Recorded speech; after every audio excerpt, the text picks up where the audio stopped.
जय श्री राधे कृष्ण बंधुगण। पुराण कथा जो संपूर्ण जगतर ज्ञान समाहित होछि।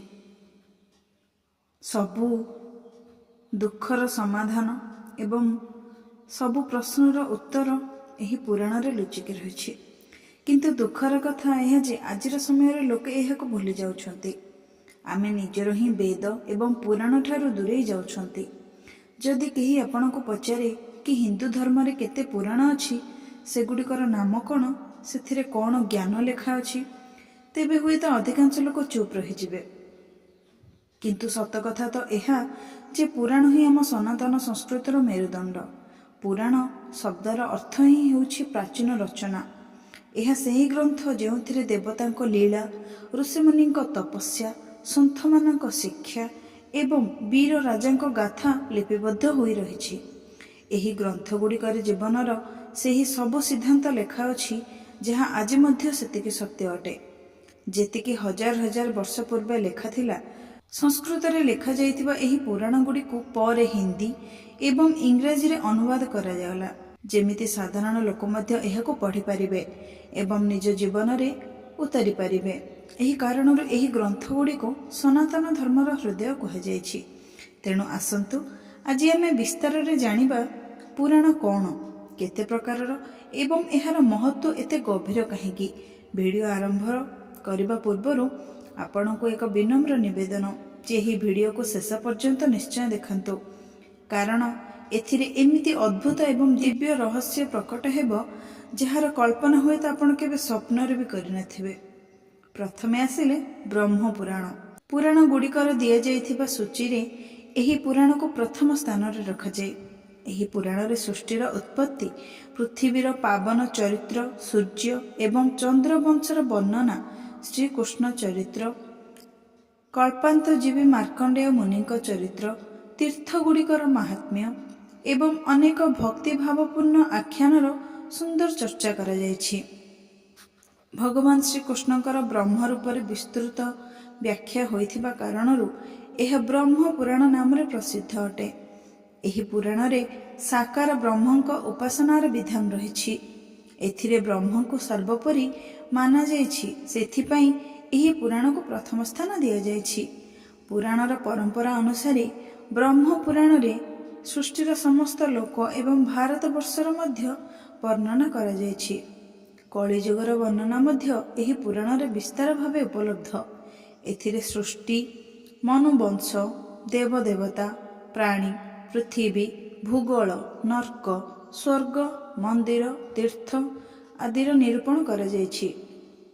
शिव पार्वती विवाह, कृष्ण लीला, विष्णु अवतार, विष्णु पूजन, वर्णाश्रम, श्राद्ध कर्म आदि उपरे विचार मध्य करा जाइछि। संपूर्ण ब्रह्म पुराण रे 246 अध्याय अछि। एहार श्लोक संख्या प्राय 10,000। एही पुराणर कथा लोमहर्षण एवं सौनक ऋषि मानक संवाद माध्यम रे वर्णित। एही कथा प्राचीन काल रे ब्रह्मा दक्ष प्रजापति को सुनाइथिले। द्वितीय रे आसिला गरुड़ पुराण। गरुड़ पुराण वैष्णव संप्रदाय सहित संबंधित एवं सनातन धर्मर एहाको मृत्यु पर सद्गति प्रदान करुथिबा ग्रंथ बोली माना जाए। एही कारणर सनातन हिंदू परंपरा रे काहार निधन परे गरुड़ पुराण श्रवण कराइबार प्रथा रहिछि। एहार अधिष्ठाता देव स्वयं भगवान विष्णु अटंती। एही पुराण रे भक्ति, ज्ञान, वैराग्य, सदाचार एवं निष्काम कर्मर महिमार विस्तार मिली थाए। एथिरे यज्ञ, दान, तप, तीर्थ आदि शुभ कर्म रे साधारण लोकों को प्रवृत्त करिबा पई लौकिक एवं परलौकिक फल गुड़िकर वर्णना करा जायछि। आरंभ रे मनुंक ठारू सृष्टि उत्पत्ति, ध्रुव चरित्र एवं 12 जन आदित्यंक कथा मध्य मिली थाए। एहा परे सूर्य एवं चंद्र ग्रह मानक मंत्र, शिव पार्वतींक मंत्र, इंद्र एवं सरस्वतींक मंत्र तथा 9टी शक्तिर विस्तार सह वर्णना होइछि। एहा व्यतीत एही पुराण रे श्राद्ध, तर्पण, मुक्तिर उपाय, जीवर गति, आत्मज्ञान, आयुर्वेद, नीतिसार एवं धर्मशास्त्र भली अनेक विषयर विस्तृत विवेचना मध्य मिली थाए। विशेष करी एथिरे मृत व्यक्तिर ଅନ୍ତିମ ସମୟରେ କରାଯାଉଥିବା କୃତ୍ୟ ତଥା ପିତୃପୁରୁଷଙ୍କ ଶାନ୍ତି ପାଇଁ ଆବଶ୍ୟକ କର୍ମକାଣ୍ଡର ଗଭୀର ବିବରଣୀ ମଧ୍ୟ ମିଳିଥାଏ। କିନ୍ତୁ ଗରୁଡ଼ ପୁରାଣର ସବୁଠାରୁ ଗୁରୁତ୍ୱପୂର୍ଣ୍ଣ ଏବଂ ରହସ୍ୟମୟ ଭାଗ ହେଉଛି ନର୍କ ଗୁଡ଼ିକର ବର୍ଣ୍ଣନା। ଏଥିରେ କୁହାଯାଇଛି ଯେ ମୃତ୍ୟୁ ପରେ ଜୀବ ନିଜର ପାପ ପୁଣ୍ୟ ଅନୁସାରେ ଅଲଗା ଅଲଗା ଲୋକକୁ ଯାଇଥାଏ। ଯଦି ସେ ଜୀବନରେ ପୁଣ୍ୟ କର୍ମ କରିଥାଏ ତେବେ ତାକୁ ସ୍ୱର୍ଗ ଏବଂ ମୋକ୍ଷ ପ୍ରାପ୍ତି ହୁଏ, କିନ୍ତୁ ଯଦି ସେ ପାପରେ ଲିପ୍ତ ରହିଥାଏ ତେବେ ତାକୁ ବିଭିନ୍ନ ନର୍କକୁ ପଠାଯାଏ, ଯେଉଁଠାରେ ତାକୁ ତାର ପାପ ଅନୁସାରେ ଦଣ୍ଡ ମଧ୍ୟ ସହିବାକୁ ପଡ଼ିଥାଏ। ଗରୁଡ଼ ପୁରାଣରେ 88,000ରୁ ଅଧିକ ନର୍କ ସ୍ଥାନର ଉଲ୍ଲେଖ ଅଛି, ଯେଉଁଥିରୁ ଅନେକ ପ୍ରମୁଖ ନର୍କର ବିସ୍ତାର ବର୍ଣ୍ଣନା କରାଯାଇଛି। ଉଦାହରଣ ସ୍ୱରୂପ ତାମିଶ୍ର ନର୍କ, ଅନ୍ଧ ତାମିଶ୍ର ନର୍କ, ରୌରବ ନର୍କ, କୁମ୍ଭୀପାକ ନର୍କ, କାଳସୂତ୍ର ନର୍କ, ଅସିପତ୍ରବନ ନର୍କ ଇତ୍ୟାଦି। ପ୍ରତ୍ୟେକ ନର୍କରେ ଅଲଗା ଅଲଗା ପ୍ରକାରର ଦଣ୍ଡ ଅଛି। ମୃତ୍ୟୁ ପରେ ଆତ୍ମା ଯମରାଜଙ୍କ ଦୂତମାନଙ୍କ ଦ୍ୱାରା ମାର୍ଗରେ ନିଆଯାଏ। ଏହି ମାର୍ଗକୁ ପ୍ରେତ ମାର୍ଗ ବା ଯମ ମାର୍ଗ କୁହାଯାଏ। ଏହା 84,000 ଯୋଜନ ଲମ୍ବା ଭୟାନକ ରାସ୍ତା ହୋଇଥାଏ। ଏଠାରେ ଆତ୍ମାକୁ ଖରା, କଣ୍ଟାପୂର୍ଣ୍ଣ ଜଙ୍ଗଲ, କୁକୁର ଏବଂ ଦୁଷ୍ଟ ପ୍ରାଣୀଙ୍କ ଆତଙ୍କ ସହିବାକୁ ପଡ଼ିଥାଏ। ତୃତୀୟରେ ଆସିଲା ମାର୍କଣ୍ଡେୟ ପୁରାଣ। ମାର୍କଣ୍ଡେୟ ପୁରାଣକୁ ପ୍ରାଚୀନତମ ଏବଂ ଅତ୍ୟନ୍ତ ଲୋକପ୍ରିୟ ପୁରାଣ ଗୁଡ଼ିକ ମଧ୍ୟରେ ଗଣନା କରାଯାଏ। ଏହି ପୁରାଣର ନାମ ମହାନ ଋଷି ମାର୍କଣ୍ଡେୟଙ୍କ ନାମ ଅନୁସାରେ ହୋଇଛି, ଯିଏ ଏହାକୁ କୌଷ୍ଟିକ ଋଷିଙ୍କୁ ଶୁଣାଇଥିଲେ। ପ୍ରାୟ 9,000 ଶ୍ଲୋକ ଏବଂ 137ଟି ଅଧ୍ୟାୟ ବିଶିଷ୍ଟ ଏହି ପୁରାଣ ଆକାରରେ ଛୋଟ ହୋଇଥିଲେ ମଧ୍ୟ ଏହାର ବିଷୟବସ୍ତୁ ଅତ୍ୟନ୍ତ ଗଭୀର ଏବଂ ମହାନ ଅଟେ। ଏହି ପୁରାଣର ଆରମ୍ଭ ଅଧ୍ୟାୟ ଗୁଡ଼ିକରେ ଋଗ୍ବେଦ ଭଳି ଅଗ୍ନି, ଇନ୍ଦ୍ର, ସୂର୍ଯ୍ୟ ଆଦି ଦେବତାଙ୍କର ବିବେଚନା କରାଯାଇଛି। ଏଥିରେ ମଣିଷ ଜୀବନର 4ଟି ଆଶ୍ରମ, ବିଶେଷ କରି ଗୃହସ୍ଥ ଆଶ୍ରମ, ତାର ନିତ୍ୟ ଦିନଚର୍ଯ୍ୟା ତଥା ସଦାଚାର ସହିତ ସମ୍ବନ୍ଧିତ ଶିକ୍ଷା ଗୁଡ଼ିକର ଉଲ୍ଲେଖ ମଧ୍ୟ ମିଳିଥାଏ।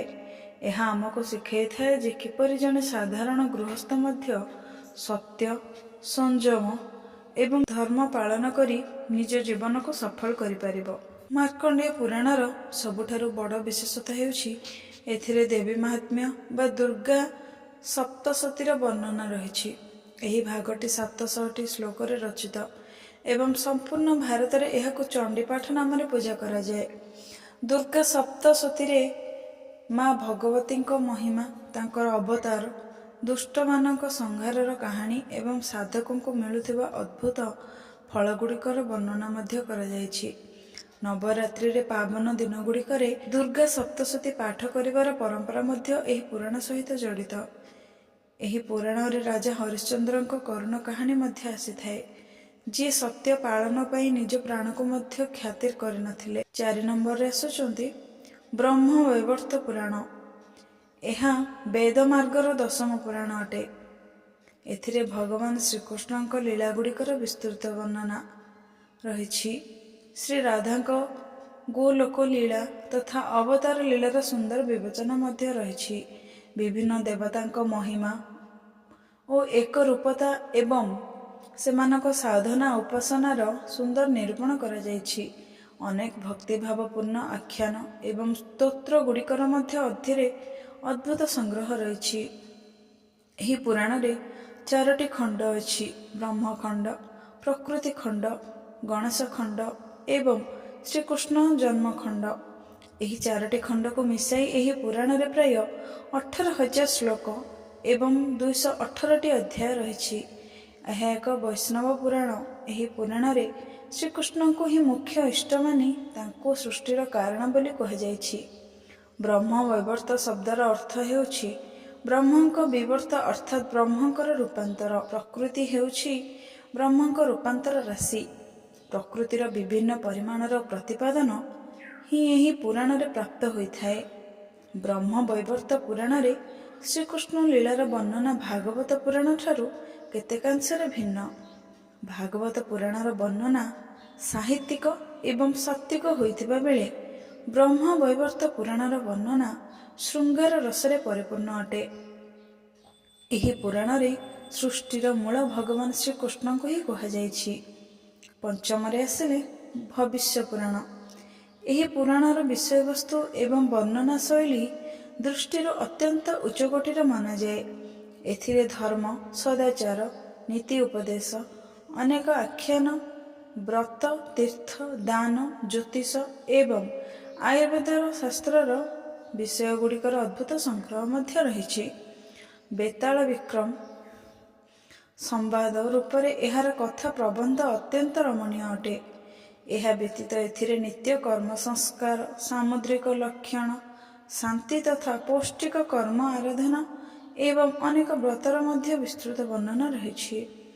ଭବିଷ୍ୟ ପୁରାଣରେ ଭବିଷ୍ୟତରେ ହେବାକୁ ଥିବା ଘଟଣା ଗୁଡ଼ିକର ବର୍ଣ୍ଣନା ମଧ୍ୟ ଅଛି। ଏହି ପୁରାଣ ଭାରତବର୍ଷର ବର୍ତ୍ତମାନର ସମସ୍ତ ଆଧୁନିକ ଇତିହାସର ଆଧାର ଅଟେ। ଏହାର ପ୍ରତିସର୍ଗ ପର୍ବର ତୃତୀୟ ଏବଂ ଚତୁର୍ଥ ଖଣ୍ଡରେ ଇତିହାସର ଗୁରୁତ୍ୱପୂର୍ଣ୍ଣ ସାମଗ୍ରୀ ବିଦ୍ୟମାନ। ଇତିହାସ ଲେଖକମାନେ ପ୍ରାୟତଃ ଏହାକୁ ହିଁ ଆଧାର ଭାବେ ଗ୍ରହଣ କରିଛନ୍ତି। ଏଥିରେ ମଧ୍ୟକାଳୀନ ହର୍ଷବର୍ଦ୍ଧନ ଆଦି ହିନ୍ଦୁ ରାଜା ଏବଂ ଆଲାଉଦ୍ଦିନ, ମହମ୍ମଦ ତୁଗଲକ, ତୈମୁରଲାଙ୍ଗ, ବାବର ତଥା ଆକବର ଆଦିଙ୍କ ପ୍ରାମାଣିକ ଇତିହାସ ନିରୂପିତ ହୋଇଛି। ଆଶ୍ଚର୍ଯ୍ୟର କଥା ଏହା ଯେ ଏହି ସବୁ ଘଟଣା ଭବିଷ୍ୟ ପୁରାଣରେ ପୂର୍ବରୁ ହିଁ ଲେଖାଯାଇଥିଲା ଏବଂ ପରେ ଇତିହାସରେ ଠିକ୍ ସେମିତି ହିଁ ଘଟିଲା। ଏହାର ମଧ୍ୟମ ପର୍ବରେ ସମସ୍ତ କର୍ମକାଣ୍ଡର ନିରୂପଣ ଅଛି। ଭବିଷ୍ୟ ପୁରାଣ ଅନୁସାରେ ଏହାର ଶ୍ଲୋକ ସଂଖ୍ୟା ପ୍ରାୟ 50,000 ହେବା କଥା, କିନ୍ତୁ ବର୍ତ୍ତମାନ କେବଳ 14,000 ଶ୍ଲୋକ ହିଁ ଉପଲବ୍ଧ ଅଛି। ତଥାପି ଏହି ଅବଶିଷ୍ଟ ଶ୍ଲୋକ ଗୁଡ଼ିକ ଏତେ ମହାନ ଏବଂ ଅଦ୍ଭୁତ ଜ୍ଞାନ ଦେଇଥାଏ ଯେ ବିଦ୍ୱାନମାନେ ଏହାକୁ ଅଦ୍ୱିତୀୟ ମାନନ୍ତି। ଷଷ୍ଠରେ ଆସିଲା ବାମନ ପୁରାଣ। ବାମନ ପୁରାଣରେ ମୁଖ୍ୟ ରୂପରେ ଭଗବାନ ବିଷ୍ଣୁଙ୍କ ଦିବ୍ୟ ମାହାତ୍ମ୍ୟର ବ୍ୟାଖ୍ୟାନ ରହିଛି।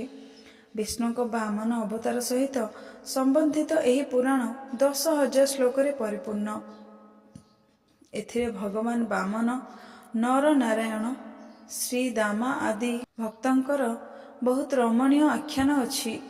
ଏହା ବ୍ୟତୀତ ଶିବଙ୍କ ଲୀଳା ଚରିତ୍ର, ଦକ୍ଷ ଯଜ୍ଞ ବିଧ୍ୱଂସ, କାମଦେବ ଦହନ, ଲକ୍ଷ୍ମୀ ଚରିତ୍ର ଏବଂ ଶେଷରେ ବିଷ୍ଣୁ ଭକ୍ତିର ଉପଦେଶ ସହିତ ଏହି ପୁରାଣର ଉପସଂହାର ହୋଇଛି। ପ୍ରାଚୀନ ସମୟରେ ଅସୁର ରାଜା ମହାବଳୀ ନିଜର ପରାକ୍ରମ ଏବଂ ଦାନଶୀଳତା ଦ୍ୱାରା 3 ଲୋକ ଉପରେ ଅଧିକାର କରିନେଇଥିଲେ। ତାଙ୍କ ଶକ୍ତି ଏତେ ପ୍ରବଳ ଥିଲା ଯେ ଦେବତାମାନେ ମଧ୍ୟ ଭୟଭୀତ ହୋଇ ନିଜର ଅଧିକାର ହରାଇ ବସିଥିଲେ। ମହାବଳୀ ଯଜ୍ଞ ଏବଂ ଦାନରେ ନିପୁଣ ଥିଲେ, ସେଥିପାଇଁ ତାଙ୍କର ପ୍ରଭାବ ନିରନ୍ତର ବଢ଼ିବାରେ ଲାଗିଲା।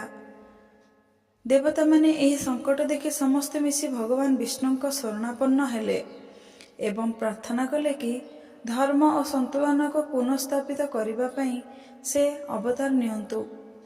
ତେବେ ଭଗବାନ ବିଷ୍ଣୁ ବାମନ ଅବତାର ଧାରଣ କଲେ। ଏକ ଛୋଟ ବ୍ରାହ୍ମଣ ବାଳକ ରୂପରେ ତାଙ୍କ ରୂପ ଅତ୍ୟନ୍ତ ମନୋହର ଥିଲା।